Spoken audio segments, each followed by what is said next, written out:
In light of the wildfire that has burned Paradise, California to the ground, I have something very controversial to talk to y'all about.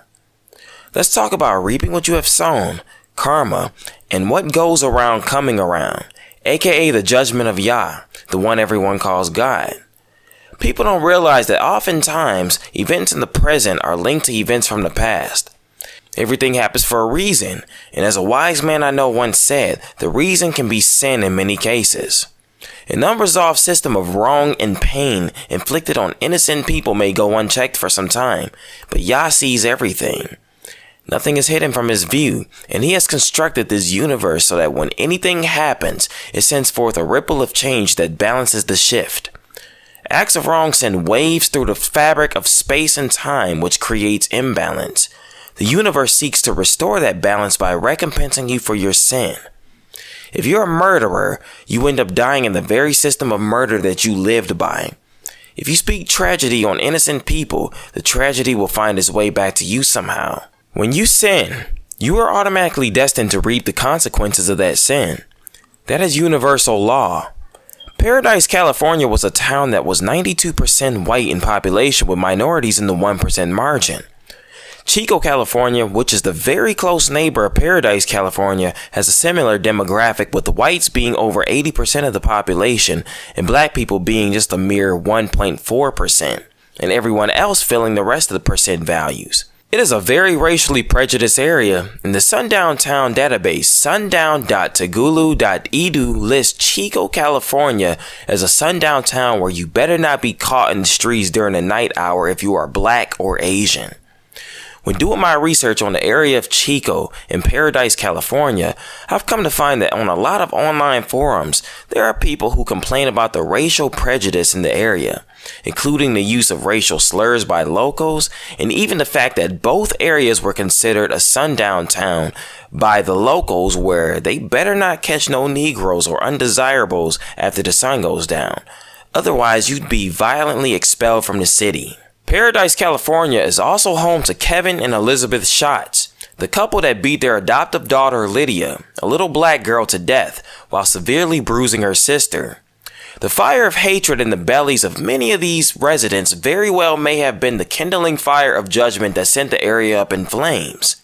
The universe was constructed to bear witness with the hearts of the wicked while shunning them from protection of their own wickedness. To any whites watching this video, this is not a proclamation of hatred for white people. It's a mere observation. It is what it is, and if this offends you, you need to do some deep soul searching. The sins of the past still shape Caucasian society to this day. Even if you claim to be accepting of all races, you are in danger of divine judgment as well. Let me give you 2 reasons why. Reason 1. Generational curses are a thing. Everyone in the world acknowledges that black people, especially in the Americas, are under generational curses. And I've personally seen these curses get passed down for generations in black families all across the nation.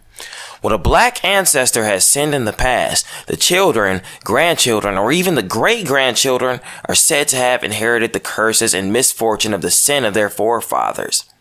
Lamentations chapter 5 verse 7 says, "Our fathers have sinned and are not, and we have borne their iniquities." The interesting thing to keep in mind, though, is that generational curses aren't just a black thing, but they belong to anyone capable of having a mother and a father.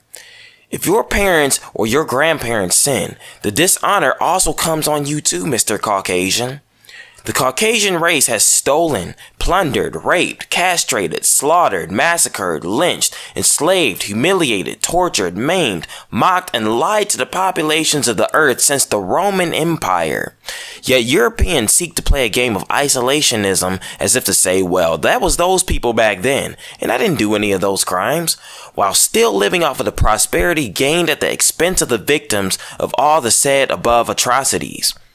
Y'all don't realize it, but you all have inherited a dangerous generational curse that you can only be protected from by doing your part to denounce and make up for the crimes of your people, which brings me to reason number 2. Guilt by association is a thing that no one likes to talk about. But when you see, hear, know of, take part in, overlook, or help to cover up the dirt of your people, you become just as guilty. It's your personal silence that gives wicked men the go-ahead to do what they do. When you turn a blind eye to the atrocities of your people, the curse of the blood of the innocent automatically transfers to you and your family. Ask Frank Taffy, the man who supported Trayvon Martin's killer, George Zimmerman, then lost 3 family members, including both of his sons. The overall system and society of the Caucasian race is built off of wicked deeds. And in doing my research in the Bible, I've come to find that all of the plagues and revelations, the 7 bowls, the 7 trumpets, the 7 seals, all those things are basically Yah's way of recompensing the Caucasian for all the wicked things he has done around earth.